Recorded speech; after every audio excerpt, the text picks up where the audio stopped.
Bonjour et bienvenue. Je vois que les gens commencent à joindre le webinaire. Bienvenue à tous. Je vais gentiment commencer. Je laisse juste un petit peu de temps et je vois qu'il y a beaucoup de gens qui nous rejoignent.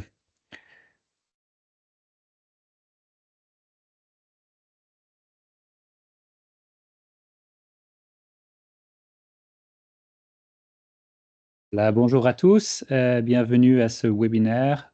Nous avons le plaisir de vous accueillir pour présenter les recherches de notre revue en temps réel de l'engagement humanitaire de la diaspora congolaise dans le nord et le sud Kivu. C'est vraiment un plaisir de vous accueillir aujourd'hui de la part de DEMAC pour ce webinaire. Je vais commencer par quelques informations pratiques. Si c'est possible d'avoir la slide suivante.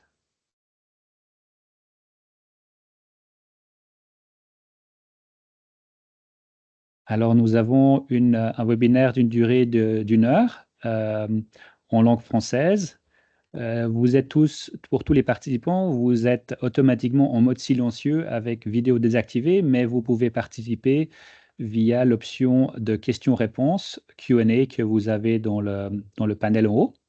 Si vous avez des questions, vous pouvez aussi vous introduire dans le chat ou poser des questions pour avoir de l'assistance dans le chat. Le webinaire est aussi enregistré pour pouvoir être diffusé par la suite. Voilà, merci. Je vais maintenant présenter les différents intervenants. Donc, mon nom est Adrien Bory, je suis le directeur de DEMAC et du programme Diaspora du Conseil danois pour les réfugiés.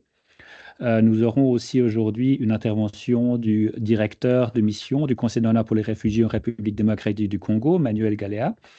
Nous aurons une intervention de notre consultante de Farsight qui a conduit la recherche, Aurélie Ferreira.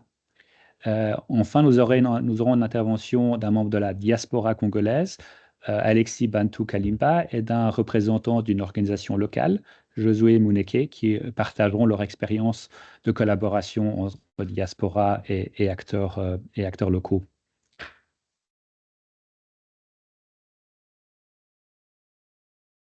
Je vais maintenant brièvement introduire l'initiative DEMAC. Donc voilà l'agenda de la réunion, quelques mots sur DEMAC et DRC. Ensuite, on aura Aurélie qui nous présentera les, les, les- les résultats de la recherche en temps réel de l'action humanitaire de la diaspora congolaise. On aura ensuite des témoignages des acteurs de la diaspora et d'acteurs locaux. Et on aura une quinzaine de minutes à la fin pour échanger là-dessus. Ouais.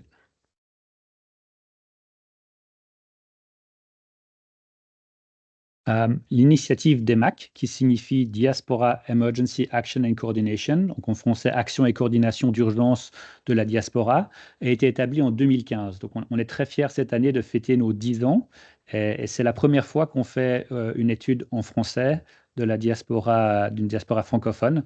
Donc on est vraiment très, très content de cet événement aujourd'hui, même si on a eu de la participation de membres de la diaspora francophone dans beaucoup d'événements au préalable durant ces 10 années.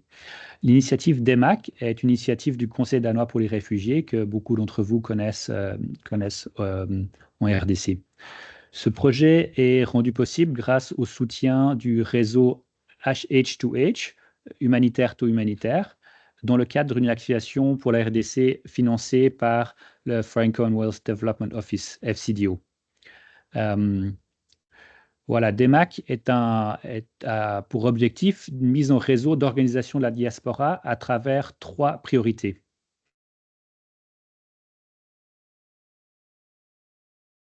D'abord, ce qu'on fait avec cette recherche, c'est-à-dire améliorer la compréhension de l'engagement humanitaire des diasporas, et puis mettre en avant le rôle important que les diasporas jouent. Un deuxième pilier, c'est assurer le renforcement des capacités, c'est-à-dire les capacités de la diaspora de mener à bien des réponses humanitaires en collaboration avec les acteurs locaux, mais aussi la capacité d'acteurs locaux et institutionnels humanitaires de travailler avec la diaspora. Et enfin, renforcer la coordination et les réponses opérationnelles. principalement ou disons premièrement au sein de la diaspora, donc mise au réseau et développement de contacts au sein de la diaspora. Et dans un second temps, mise en lien des acteurs de la diaspora avec les acteurs locaux et d'autres acteurs institutionnels.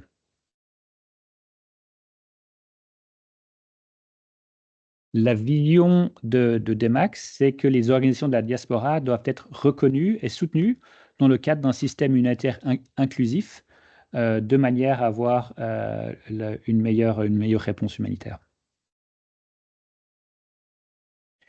Voilà, ça c'est juste pour vous présenter les différents pays dans lesquels on a une réponse avec DEMAC. Vous les retrouvez tous sur notre site internet demac.org avec pour nombre de ces pays des recherches similaires à celles que l'on publie aujourd'hui ou d'autres types de contenus.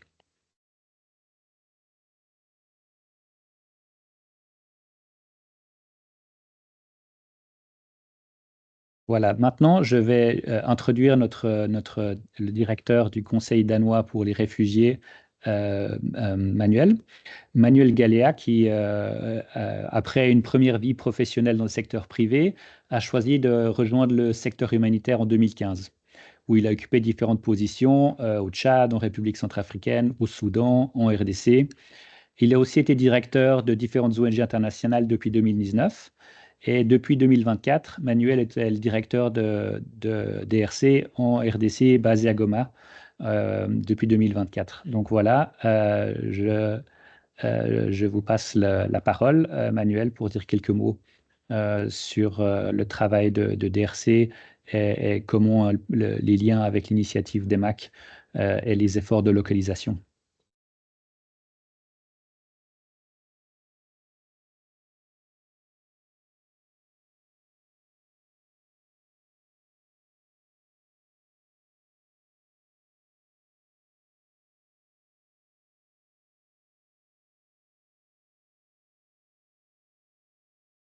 Manuel, est-ce que vous êtes là?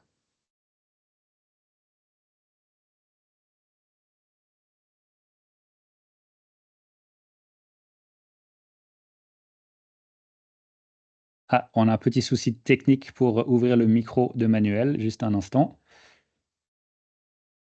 Voilà, je crois que c'est bon. Est-ce Ah, que vous voilà, m'entendez tous? c'est parfait. À vous, Manuel. Parfait. Je vais peut-être même pouvoir mettre la caméra le temps que je parle. Très bien.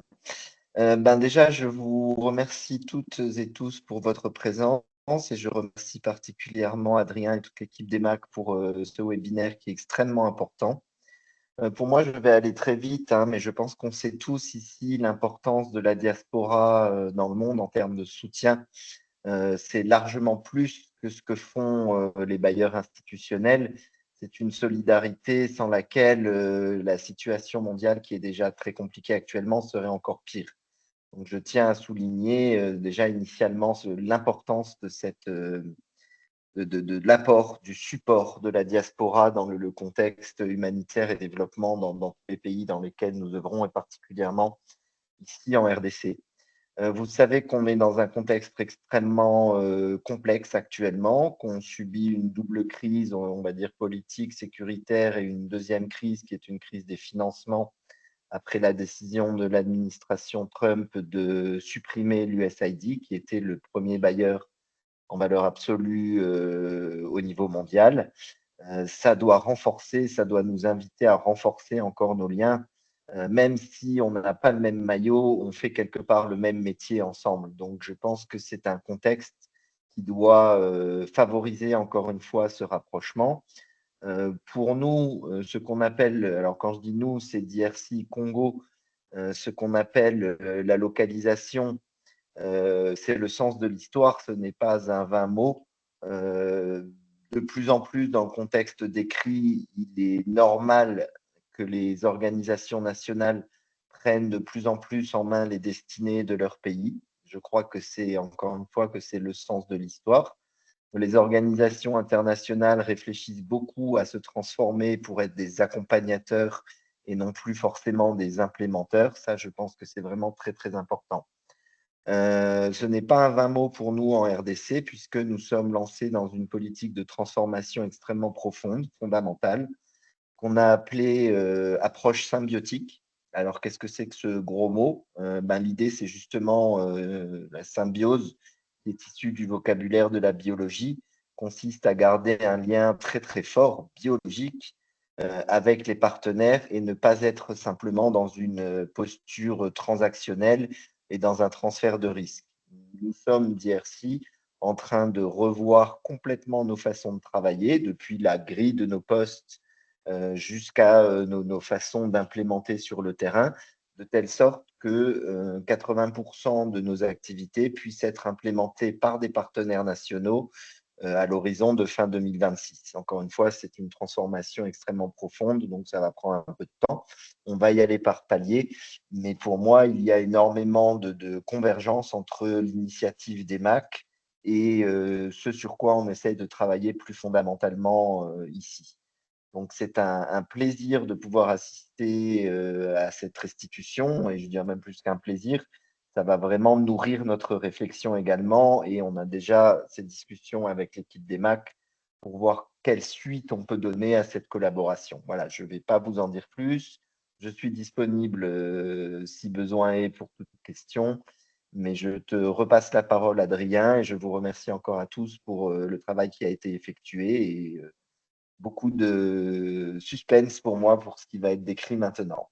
Merci beaucoup. Merci beaucoup, Manuel. Je vais maintenant passer la parole à Aurélie, Aurélie qui travaille pour Farsight dans le cadre de cette recherche. Aurélie Ferrat est spécialiste de l'évaluation des programmes et stratégies d'aide au développement et d'aide humanitaire, forte de plus de 15 ans d'expérience dans le renforcement de la société civile, des droits humains et de la réponse aux conflits. Elle a mené plusieurs évaluations en RDC. Dans le cadre de cette recherche, elle a contribué à la méthodologie Mobiliser la diaspora en Europe et mener des entretiens avec des ONG et des organisations internationales dans le Nord et le Sud Kivu. Donc Aurélie, la parole est à vous pour nous présenter les résultats de la recherche. Merci. Bonjour à tous. Je me réjouis de présenter les résultats de cette revue en temps réel menée avec mes collègues Alain Kambale Maboko, Floribert Moubalama et les chercheurs de CIFAR, Zach Godwin et Gina Ganem. Je commencerai par présenter les motivations de cette revue. Donc, c'est le slide suivant, s'il vous plaît. Cette revue s'inscrit dans une temporalité courte et spécifique qui est liée à la prise de Goma par le mouvement de mars le M23 et qui a pour but de comprendre, comme l'expliquait à l'instant notre collègue, le rôle, l'efficacité, les défis et les opportunités de la diaspora dans un contexte qui se complexifie tant par les dynamiques politiques et sécuritaires que par le contexte global d'aide et de flux financiers. Par ailleurs, pour ce qui est de DEMAC, cette revue en temps réel s'inscrit dans un effort institutionnel de DEMAC qui a déjà mené des revues en Syrie, au Liban, au Soudan, en Afghanistan et en Ukraine. Alors, je vais commencer pour le slide suivant, vous présenter la méthodologie de cartographie des organisations de la diaspora et dans un second temps, les 7 conclusions principales que l'équipe a émises suite à cette période de recherche. Donc, nous avons, comme je le disais, étudié la période de janvier, prise de Goma, à juillet 2025 et l'étude a démarré en juin et s'est achevée en août.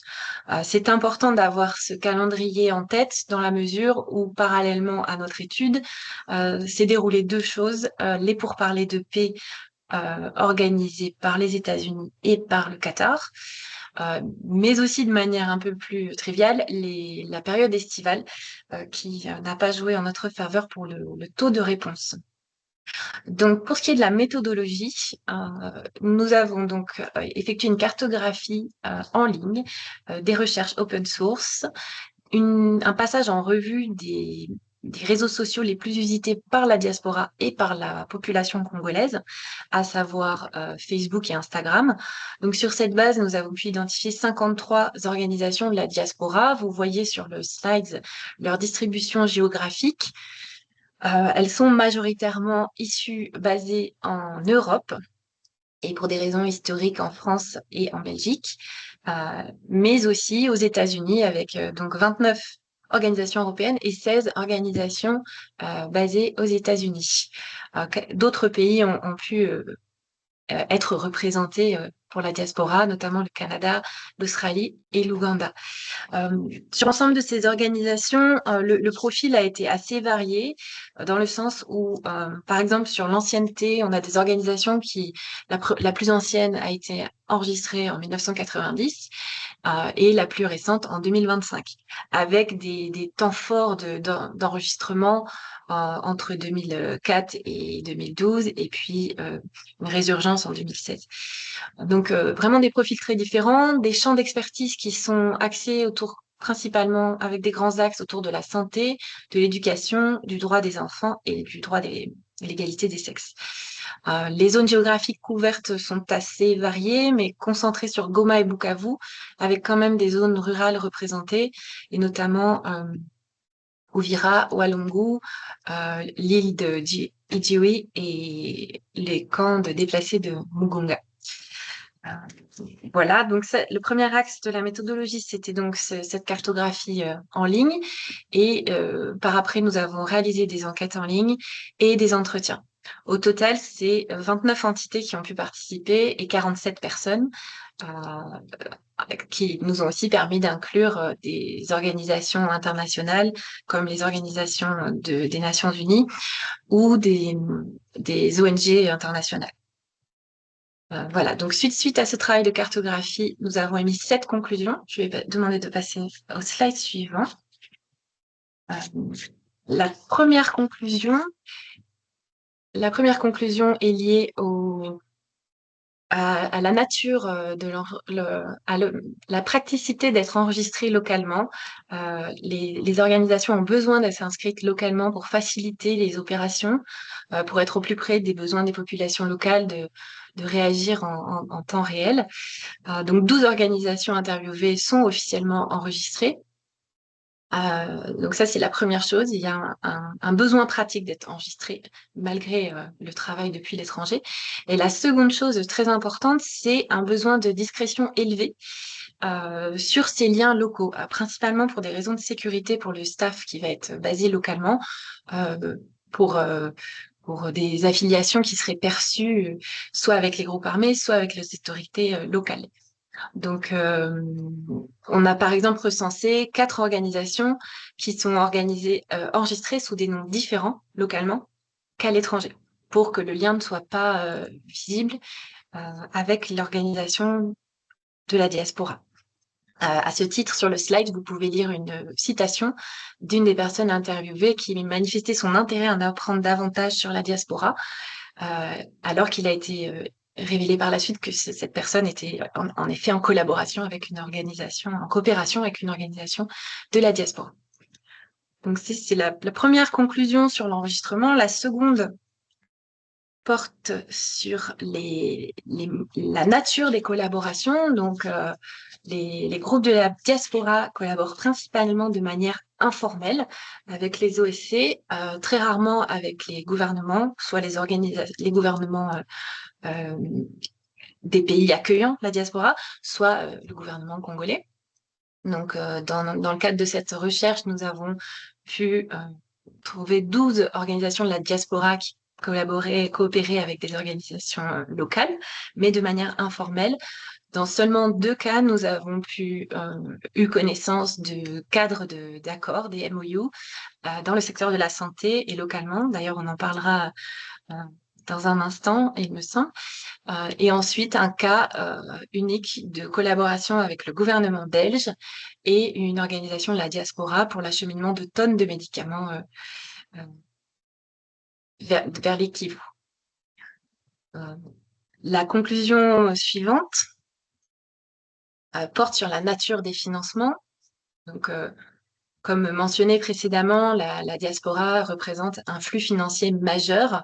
Les chiffres de la Banque mondiale pour 2023 font état de 3 milliards de fonds mobilisés par 2 millions de Congolais vivant à l'étranger. Donc c'est majeur. c'est colossal. En revanche, sur le modèle de financement, on va être principalement sur une mobilisation en ligne ou via des réseaux comme les églises de la diaspora. Pour ce qui est des réseaux en ligne, les principaux qui nous ont été rapportés sont GoFundMe, WhatsApp, Airtel, Orange Money. Et ces réseaux vont être sollicités de manière plus ou moins structurée. Sur la partie droite du slide, vous pouvez voir un exemple d'un niveau assez sophistiqué d'organisation, de recensement d'organisation et de lien vers ces plateformes de financement. Donc, cette plateforme est structurée par l'organisation américaine African Diaspora Connection et établit tous ces liens. Donc, c'est un exemple d'une très bonne pratique. Ce modèle a donc ses avantages, vu les chiffres que je viens de rapporter sur le flux financier, mais présente l'inconvénient de la volatilité des contributions qui vont être effectuées au niveau individuel et la courte visibilité sur les fonds disponibles, bien évidemment. Pour la quatrième conclusion, ici, on s'est penché sur le modèle de gestion, donc qui présente des forces et des faiblesses caractéristiques et qui ont été recensées de part et d'autre au sein des différents interlocuteurs. Donc pour les points forts, on a, comme je le disais, une connexion locale, donc on a une réactivité forte, on a une proximité avec les besoins des populations locales et donc une forte légitimité communautaire. Et par ailleurs, comme c'est très souvent le cas, un investissement émotionnel et moral très haut, s'agissant de personnes qui ont dû partir sous la contrainte généralement et avec soit des histoires personnelles dures, soit dans leur dans leur cercle familial proche ou secondaire, des histoires également difficiles. Donc, cette dimension émotionnelle contribue à une implication très haute. En revanche, sur les aspects moins forts, le côté informel a été souligné, notamment sur les aspects de planification et de suivi des résultats.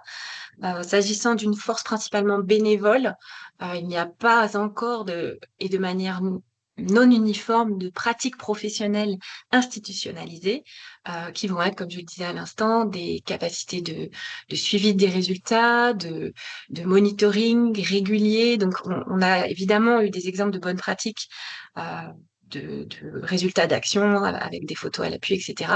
Mais ce n'est pas une tendance que l'on peut observer dans l'ensemble.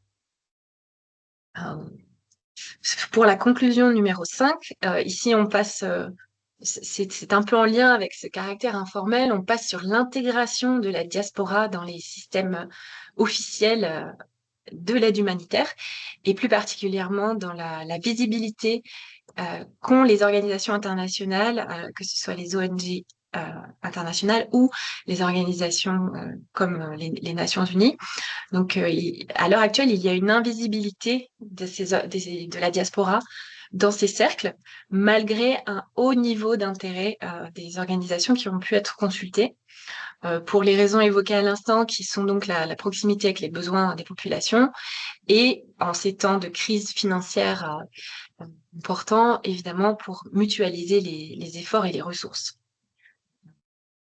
Par ailleurs, il a été aussi souligné que les contributions de la diaspora sont à l'heure actuelle sous certaines contraintes qu'on va détailler dans un des prochains slides, qu'une intégration au système global d'aide humanitaire permettrait d'atténuer de manière plus ou moins significative, et notamment tout ce qui va être envoi de l'aide, contraintes de douane, fiscalité, etc., dont bénéficient les organisations humanitaires enregistrées, mais ne bénéficie pas la diaspora à l'heure actuelle. Pour ce qui est de la conclusion numéro 6, avant-dernière, plus sur les caractéristiques des opérations, l'acheminement de l'aide pour la diaspora. Donc, une série d'obstacles ont été rapportés et pourraient faire l'objet de coopération. C'est le but de cette discussion aujourd'hui, pour mutualiser les forces et abaisser ces contraintes. Donc, certaines sont impossibles car elles sont structurelles, notamment au niveau des infrastructures. La diaspora nous a apporté une multitude d'exemples pour acheminer l'aide avec des problèmes au niveau du réseau routier, des passages de frontières. L'arrivée de l'aide se fait parfois par Dar es Salaam, par le Rwanda.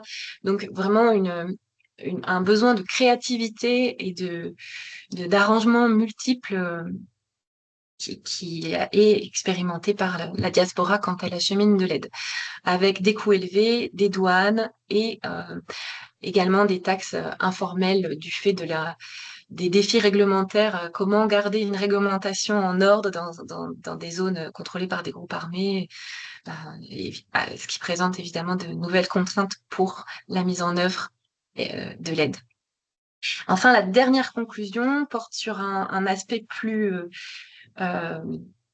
émotionnel, entre guillemets, porte sur la confiance et sur un travail de communication qu'il reste à faire sur la perception de la diaspora localement par les OSC et par les institutions, avec une perception d'être étrangère, avec une perception d'être éloignée. Donc, ce sont des choses sur lesquelles nous préconisons un travail de communication et un travail sur l'image pour vraiment valoriser les contributions qui peuvent être effectuées. Comme vous le voyez dans cette citation qui me permettra de conclure sur ma présentation, cet intervenant nous signalait: nous sommes parfois perçus comme des Européens qui viennent avec de l'argent sans comprendre la réalité de la souffrance. Cela peut créer des tensions ou du scepticisme au début. Voilà. Adrien, je vous rends la parole. Merci. Merci beaucoup Aurélie pour cette présentation. Et évidemment, c'est une présentation très succincte d'une plus grande recherche qui est accessible sur le site d'EMAC.org si vous voulez la consulter après. Je vais maintenant faire le pont vers notre premier intervenant après cette présentation de la recherche. Donc, j'ai le plaisir d'introduire le docteur Alexis Bontou Kalimba. Dr Kalimba est médecin et spécialiste en santé publique. Il possède plus de 17 ans d'expérience dans les domaines de la sécurité sanitaire mondiale, de la préparation aux épidémies et des interventions humanitaires à travers l'Afrique. Il occupe actuellement le poste de président du conseil d'administration de Diaspora Medical Plus, où il assure la direction stratégique des initiatives et des partenariats sanitaires menés par la diaspora dans l'Est de la RDC. Dr Kalimba, je vous passe la parole.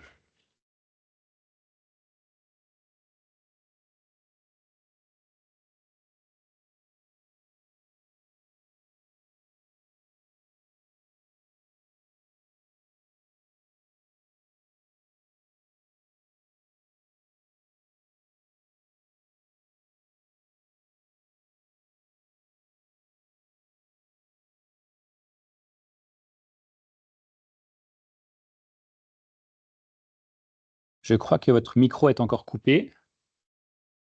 Si c'est possible de l'activer, on pourra ensuite vous entendre. Je ne sais pas sinon si l'équipe, si on peut essayer d'activer le micro de notre côté. Oui, vous m'entendez là? Voilà, c'est parfait. Voilà. On vous entend très bien. Merci beaucoup, Adrien, pour la parole. Comme déjà dit, je suis Dr Bontou Kalimba, président du conseil d'administration de l'ONG Diaspora Medical Plus RDC, DMP-RDC en sigle, qui est une ONG nationale issue de la diaspora, fondée par des médecins et des agents de santé publique de la diaspora, engagés depuis 2016 pour améliorer la santé, la nutrition et l'hygiène en République démocratique du Congo. Désolé pour ma caméra, je suis en train de... Voilà, je crois que je suis visible. Donc, depuis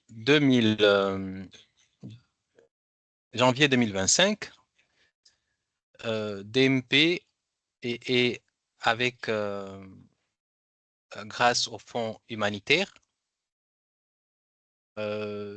Diaspora Médicale est engagée dans les soins d'urgence via 2 cliniques mobiles et 2 formations sanitaires qui ont bénéficié à 41 000 bénéficiaires. DMP est aussi engagé dans la santé reproductive avec l'appui direct à l'hôpital général de Virunga et le centre de santé Mugunga, ça c'est à Goma. DMP aussi est impliqué dans la riposte choléra avec l'installation de 10 unités de traitement choléra, 4 points de réhydratation et environ 350 cas traités. DMP aussi engagé dans les questions d'inclusion avec l'appui à des personnes vivant avec handicap par des béquilles dont environ plus de 200 personnes ont bénéficié. L'assistance en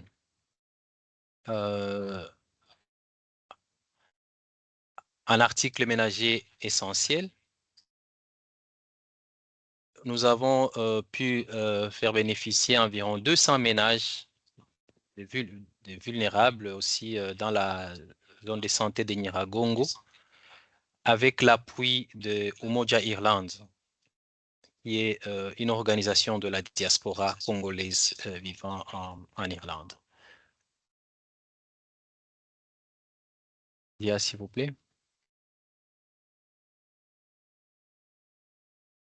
Alors, parlons de défis et perspectives. Pour ce qui est des défis, et là, j'insiste sur les défis majeurs, nous avons l'acheminement en intrants médicaux et articles ménagers essentiels, dont le coût pose problème, est extrêmement élevé. Il y a des questions de sécurité et bien sûr l'accès très limité. Nous avons un défi dans le transfert financier, occasionnant de retards, des taux d'échange élevés et de restrictions bancaires.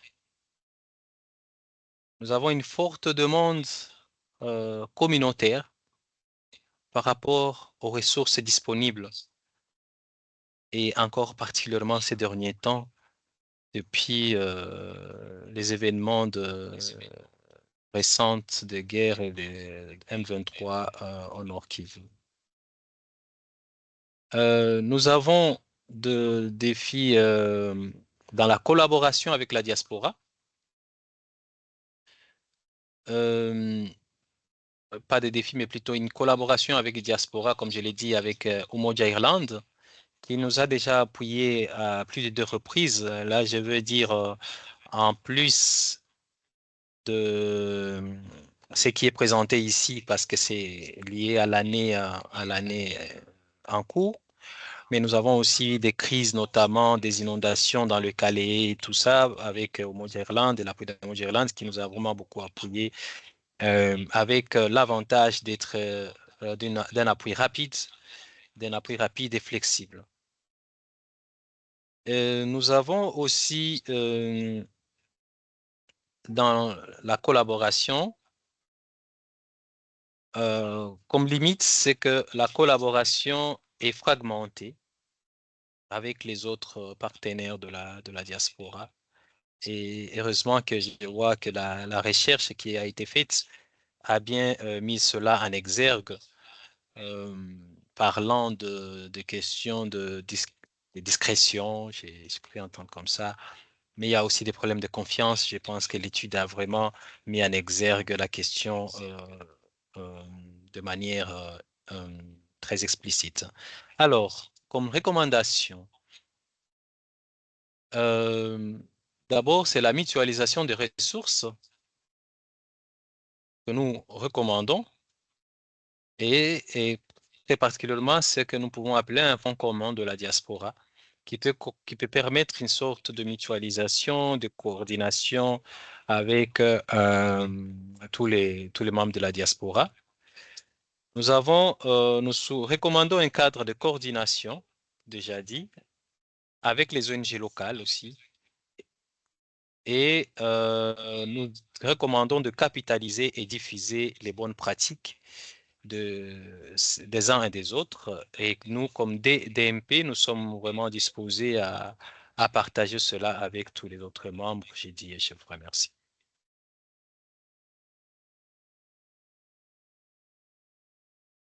Merci, merci vraiment, merci beaucoup pour cette présentation très riche et pour ces propositions de solutions.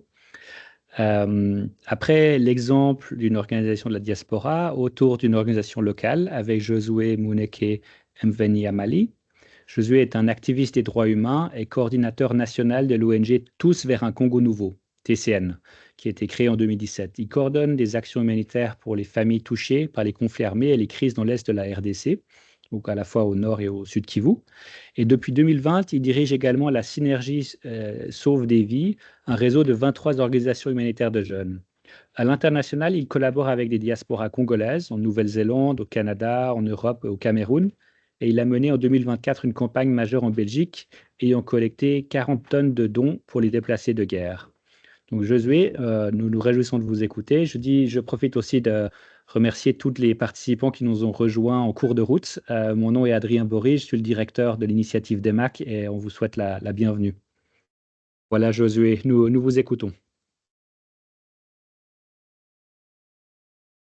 En espérant qu'on arrivera à faire fonctionner le micro. Magnifique.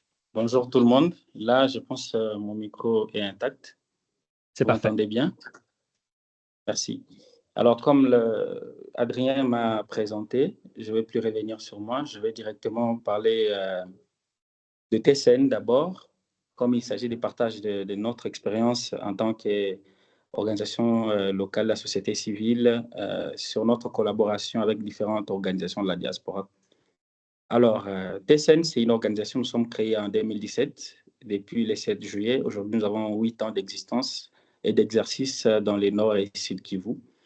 Et depuis 2017, TCN a investi dans 3 volets, dans l'humanitaire, le développement durable, mais aussi avec un accent sur l'aspect Nexus dans nos interventions.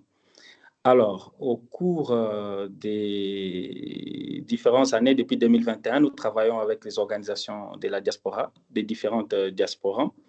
Et l'année passée, nous avons mené la plus grande campagne de mobilisation de fonds et d'aide en faveur des populations déplacées au nord et au sud Kivu, spécifiquement à Goma et dans les territoires de Nyiragongo, également dans les territoires de Calais et Walungu. Dans notre expérience, travailler avec une synergie, c'est un collectif des différentes organisations de la diaspora congolaise au niveau de la Belgique, qui s'appelle SOSRD Congo, qui est dirigé par l'ASBL Change. C'est une aussi des organisations de la diaspora congolaise au niveau de la Belgique. À travers cette campagne qui a débuté depuis le mois de février 2024, nous avons réussi à amener quelques membres de la diaspora à Goma pour effectuer une évaluation des besoins directs des PDI, des personnes déplacées internes.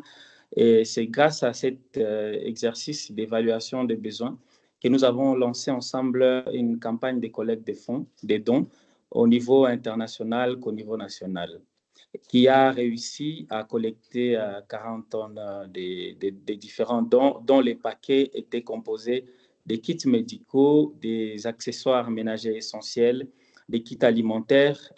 Nous avions aussi des kits scolaires avec des kits récréatifs pour les enfants parce que lors de nos séances d'évaluation des besoins, on avait remarqué différents gaps et on voulait aussi appuyer des aspects psychosociaux. Et là, on a collecté aussi des kits récréatifs pour les enfants. On a travaillé avec des hôpitaux au niveau de de la Belgique, de Bruxelles spécifiquement. Et nous avons réussi à travailler avec ces hôpitaux. Nous avons collecté des matériels médicaux et certains médicaments. On a travaillé avec des écoles, on a travaillé aussi avec des crèches pour accéder aux kits scolaires et pour les enfants. Nous avons aussi eu à collecter des kits abris, nous avons collecté des lits gonflables, nous avons collecté des draps, des couvertures également. Alors, nous avons aussi collecté d'autres kits qui étaient composés pour la réadaptation des personnes handicapées. Et après, il y a eu d'autres kits accessoires qui étaient dans les accessoires ménagers essentiels. Nous avons aussi collecté des kits de recherche. On a eu à collecter aussi des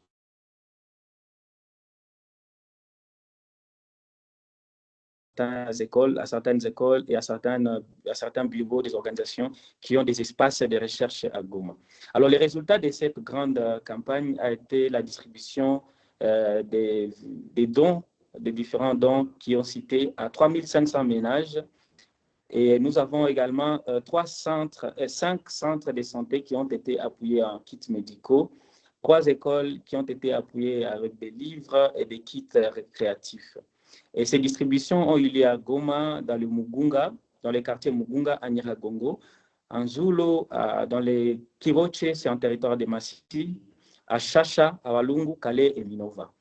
Et nous avons eu, parmi les catégories de bénéficiaires, nous avons, comme l'aide ne pouvait pas satisfaire toute la population déplacée, vu la taille des populations, on avait priorisé des personnes de première nécessité, les femmes enceintes, les enfants non accompagnés, les personnes handicapées, les femmes allaitantes, les personnes de troisième âge et les filles mères.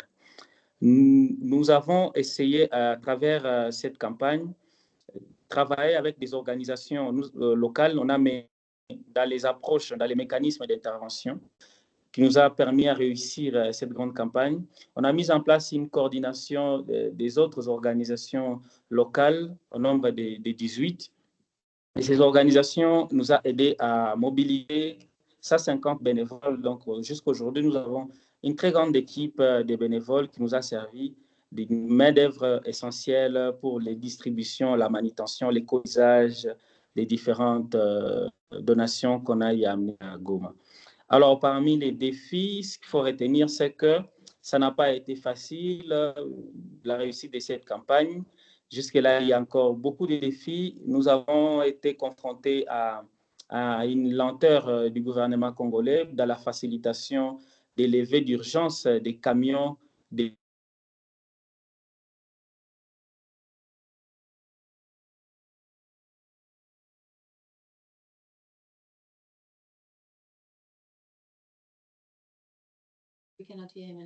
Je crois qu'on a malheureusement perdu la connexion.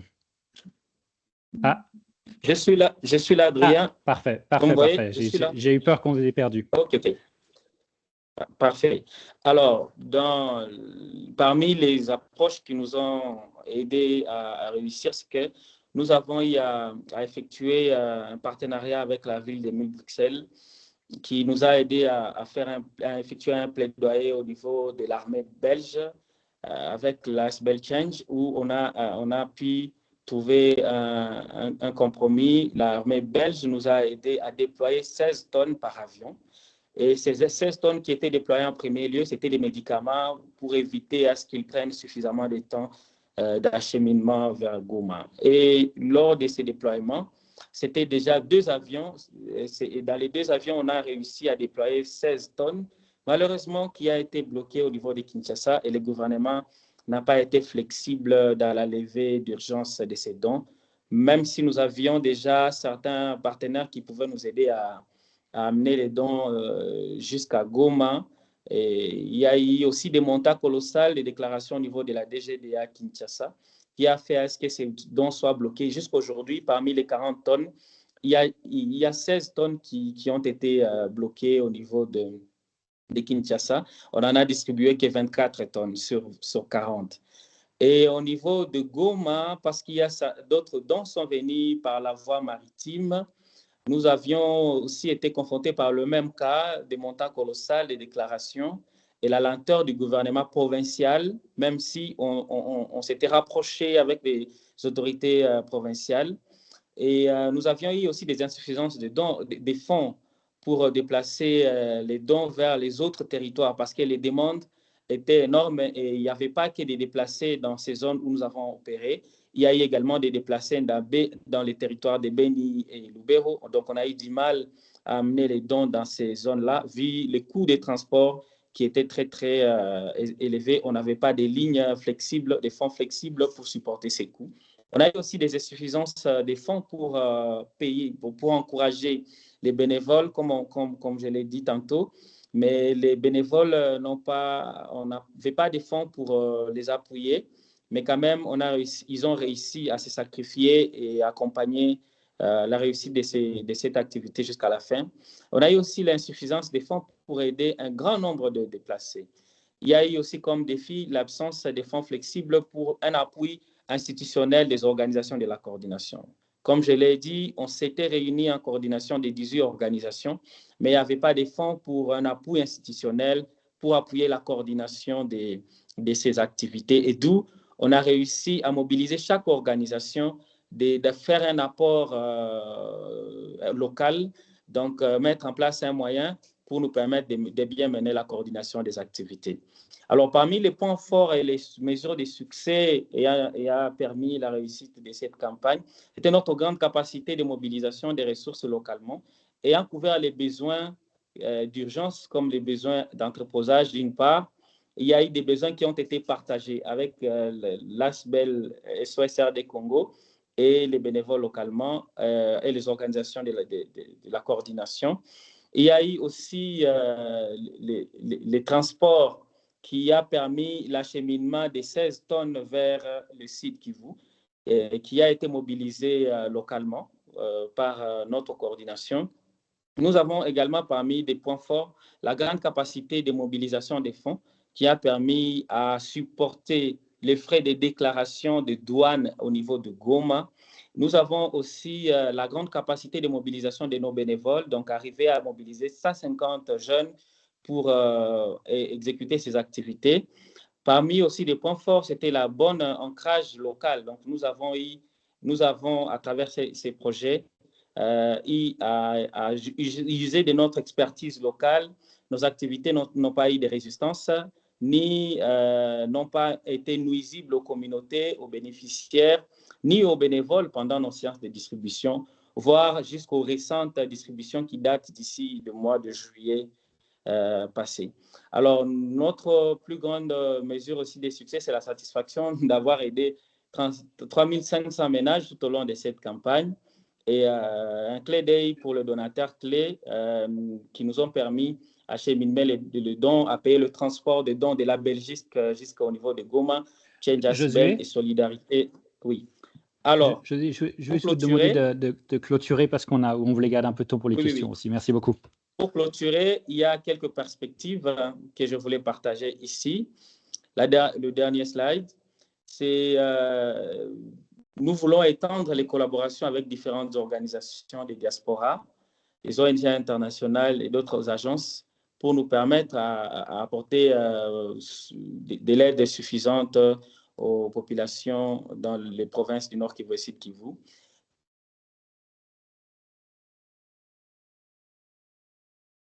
Très bien. Merci beaucoup pour votre présentation. Je vois que... connexion. Souvent, la diaspora n'a toujours pas été... Oui, je disais, souvent, la diaspora n'a toujours pas été flexible d'appuyer des projets de réinsertion. On voulait mobiliser les différentes interventions prochaines, d'intégrer ces volets aussi. Et le troisièmement, c'est encourager la diaspora à mettre en place un système solide de coordination. Et quatrièmement, c'est mobiliser des ressources flexibles pour la prise en charge, appuyer nos bénévoles qui facilitent l'exécution de nos activités. Et en dernier lieu, c'est de nous comptons à notre niveau réactiver notre processus d'exonération qu'on avait amorcé au niveau de Kinshasa pour faciliter les déclarations la levée des fiscalités sur les dons que nous amenons au niveau du Nord et Sud Kivu. Je vous remercie. Merci beaucoup. Merci pour cette présentation.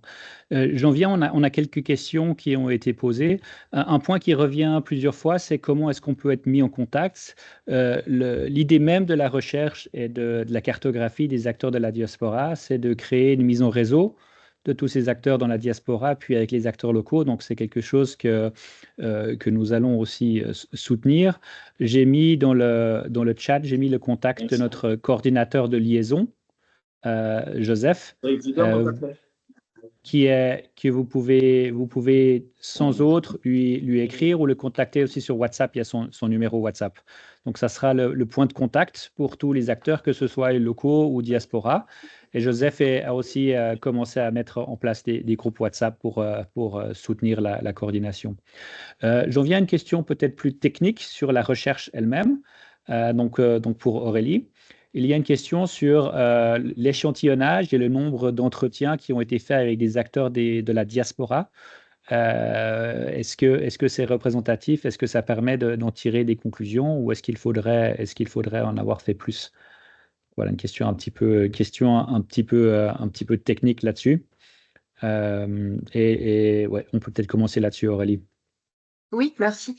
Pour répondre à cette question, il faut savoir que dans un premier temps, donc j'ai parlé des 53 organisations, mais il y a eu un travail de filtrage de la liste initiale que je n'ai pas mentionné. On avait une liste qui était plus proche des 100 organisations, mais le travail qu'on a dû faire, c'est vraiment dissocier les organisations qui travaillent pour le Congo, en faveur des populations du Kivu, et les organisations qui sont menées par des représentants de la diaspora.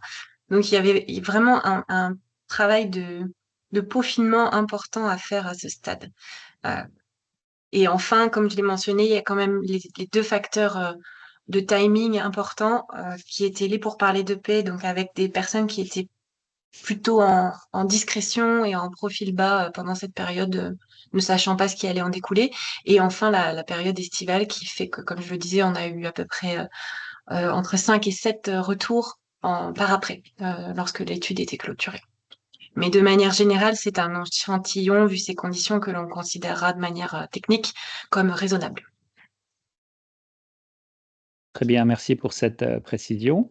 Je vois aussi qu'il y a plein de nouvelles organisations qui sont référencées dans le chat. C'est aussi pour nous une opportunité de continuer le travail de cartographie avec ce webinaire et avec le travail de notre coordinateur de liaison à Goma, Joseph. Donc, on voit vraiment ça comme le début. La recherche, c'est vraiment un point de départ pour essayer de mieux comprendre et de commencer un travail de mise en réseau au sein de la diaspora et avec les acteurs locaux. Voilà, je regarde s'il y a encore d'autres questions. Vous pouvez les écrire sans autre dans l'espace questions-réponses ou directement dans le chat si vous souhaitez. Il y en a une dans le chat, OK. Quelle a été la perception locale face à l'intervention au-delà de la satisfaction des bénéficiaires? Donc, je ne sais pas qui souhaiterait répondre à celle-là. Je ne sais pas, Aurélie, si vous avez un point en direct de la recherche, ou autrement, on a peut-être Josué ou Dr. Kalumba. Vous pouvez répéter, j'étais en train de lire les questions. Alors, on a une question qui est sur la... Alors, attendez que je la retrouve. Quelle a été la perception locale face à l'intervention au-delà de la satisfaction des bénéficiaires? La perception locale face au soutien de la diaspora. Et je vois que Floribert aussi de votre équipe a levé la main. Peut-être il pourrait être intéressé à répondre à cette question. Ah, voilà, très bien. Je ne sais pas, Floribert, si c'était sur ce point-là. Et je ne sais pas si à l'équipe aussi, si on peut ouvrir le micro et la caméra de Floribert, qui faisait partie de l'équipe de CIFAR pour la recherche. C'est en route. Voilà, Floribert, le micro est ouvert. Et merci beaucoup. Et pour raison vous pouvez répéter la question encore. Hein, oui, la question c'était sur la perception locale face à l'intervention et au-delà de la sélection des bénéficiaires. Donc, l'intervention des diasporas ou le soutien de la diaspora est bienvenu, mais comment est-ce que c'est perçu localement? On a parlé brièvement dans la présentation des résultats, mais je ne sais pas si vous avez aussi des expériences au vu de votre travail de diaspora depuis les États-Unis. Bien sûr que oui. Chaque organisation a donné ce qui était la perception par rapport à ce qu'ils reçoivent. Mais au fait, localement, chaque fois que la diaspora intervient, les gens ont tendance à percevoir que, au fait, c'est comme aussi notre organisation internationale qui veut venir travailler ici chez nous. Donc, ils sont accueillis avec beaucoup d'enthousiasme, mais en effet, oubliant le fait qu'ils doivent chaque fois mobiliser les fonds et ça ne va pas être des assistances qui sont régulières. Et quand il y a interruption, il y a des déceptions également. Soit l'organisation locale qui a accueilli les fonds s'est dissout ou bien ne continue pas à œuvrer quand l'organisation de la diaspora n'est pas régulière dans les envois des fonds. Mais je peux dire que la population locale encourage vraiment ces genres d'actions, mais le manque de coordination, manque de régularité entrave ou bien affecte cette confiance que la population locale accorde à la diaspora. Mais en plus de cela, il y avait des commentaires que je voulais juste apporter par rapport à certaines organisations de la diaspora qui trouvent cette opportunité comme étant une voie de pouvoir canaliser leur voix vers les institutions de la République. Et certaines organisations ont demandé à ce que, au cours des pourparlers de paix qui sont en perspective en RDC, qu'à travers cette plateforme, nous pouvons aussi aider le gouvernement à identifier ou bien à faire confiance à la représentation des organisations de la diaspora. Merci.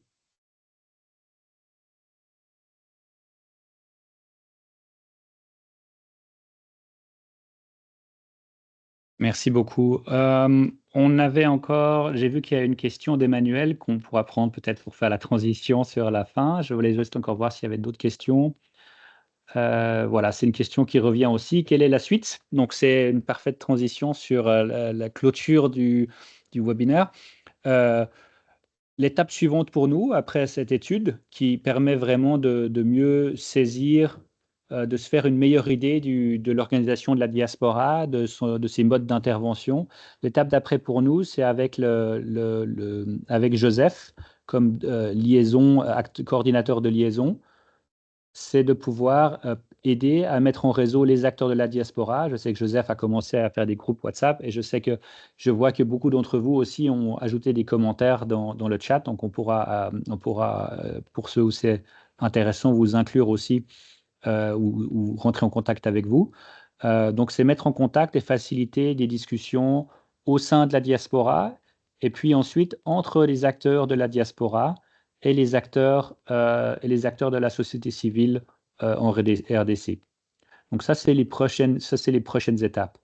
Il y a eu plusieurs remarques assez importantes. En effet, je pense que le volet de fragmentation, peut-être de manque de confiance sont importants. Dans notre expérience aussi d'engagement dans d'autres pays, ça demande un peu de temps pour des acteurs de différents pays dans la diaspora de se rencontrer, de commencer à se faire confiance, de partager un savoir-faire, de créer des relations, un désir de travailler ensemble. Donc, c'est sur ce travailler ensemble qu'on va commencer à travailler.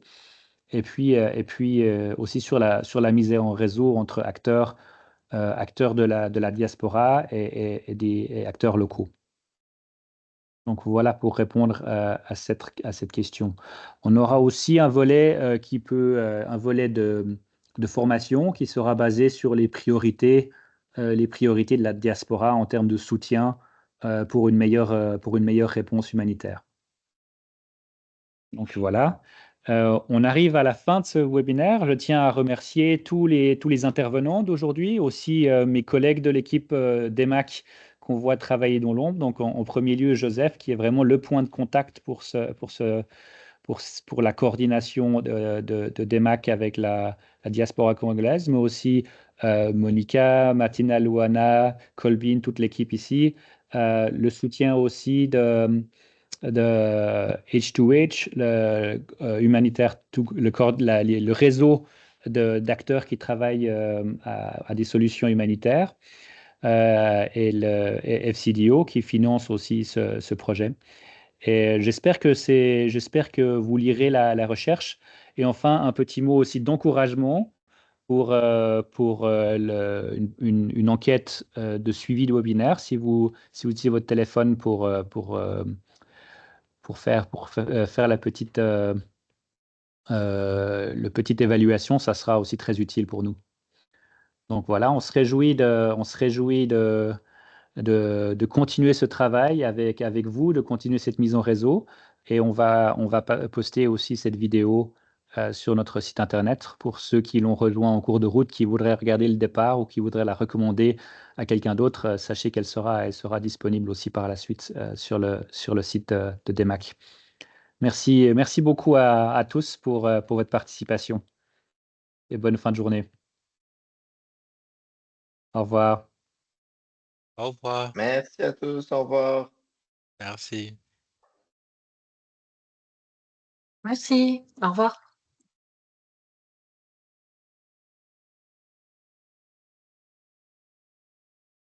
Merci beaucoup.